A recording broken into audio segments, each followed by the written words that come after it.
Hi, I'm Cora. Hi, I'm Kelsey. Hi, I'm Millie. Hi, I'm Maria. And today we're talking about social pressures at exam time.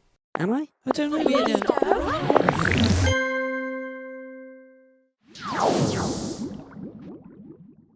So one of the social pressures is like the pressure to do well. How have you dealt with that? It was mainly with my teachers. My family wasn't too bothered. They were just kind of on the same level as me, saying if you do your best, then you can just do what you do. But teachers, especially, were like, "You've got to do this. You've got to get these A pluses in everything." I just said it's very pressurizing for me. I know that it's coming from the best place and you want me to do well, but sometimes it's a little bit too much. And that was fine. After that, they were like, "Yeah, we'll still help you, but they just didn't pressure me as much anymore," and it felt a lot better. So like when you're going through your exams, like it's really easy to compare yourself to other people who've done it before you, like maybe siblings or cousins or friends, but like sometimes that's not really that healthy. Like, do you find that? Obviously, you always ask your friends, or I do now, like, how much revision have you done? And if they say they've done more revision than you always feel guilty about it. I don't think that helps as well, as long as, you know, you're doing as much as you feel like is necessary. And I also think that people learn in different ways. So some people might be more creative, might be more better at maybe art and drama, whereas other people might be more academic, so better at, say, maths and English. So you've got to just focus on yourself, because everyone's different. Everyone has different strengths and weaknesses. Yeah, I totally agree. Everybody's different. But what I would say is, for me personally, comparing myself to other people was sometimes, you know, it was like the caveat I needed to push me on, and you know, looking at everybody else and seeing what they're doing. Although it can be disheartening, for me it worked out in my advantage, I think.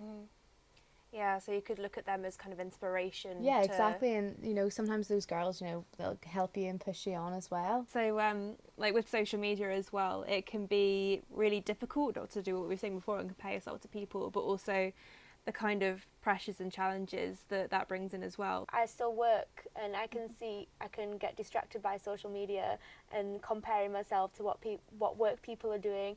I would just say close the tab once in a while to revise. Also, as well, on social media, you're just seeing a little bit of what they're doing. You don't know what they're doing behind the screen. You can see people are putting on what they want you to see. They're not putting on the truth. Take everything with a pinch of salt that you see on social media. Obviously, you've got to find like a balance between keeping your mental health healthy and obviously revising. And people will go about, you know, spending time with friends and revising at different times. So if you're stuck revising and people are out, you know, having a good time, then, you know, when you're out having a good time, they'll be revising as well. So like, you know, when you're seeing all these like picture perfect things on social media and you've got all this pressure possibly from your teachers or parents or yourself, it can be really easy to want to achieve absolute perfection. So how can you set realistic goals? In terms of setting like realistic targets, in my high school, I think quite a few high schools will do it as well. They use all your test results that you've got, and they kind of merge them together to predict like as accurately as they can, like a GCSE grade that they believe is realistic.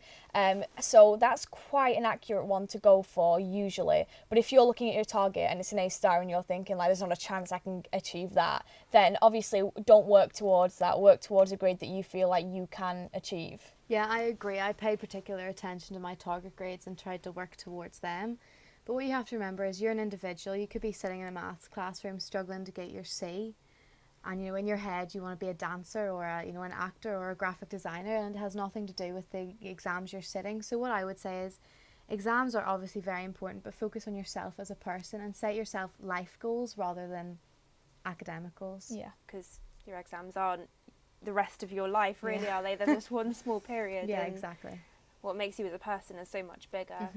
Like there's loads of people that are really successful in life who didn't get amazing academic results, but how do you deal with it, like if you don't get what you thought you were going to get? I've always been a creative person, so I've always focused on the creative aspects, and I've realised in the creative fields it's more about experience and how you can build yourself up. What I would say is don't stress about it too much.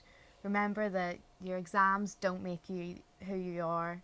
You're who you are inside. They're just a stepping stone for the rest of your life. So if you're feeling stressed about any kind of social pressures that you're under, you can always talk to Childline. Thank you so much for coming, you guys. No problem. No problem. No problem, it was my pleasure. And we'll see you next time. Bye. Bye.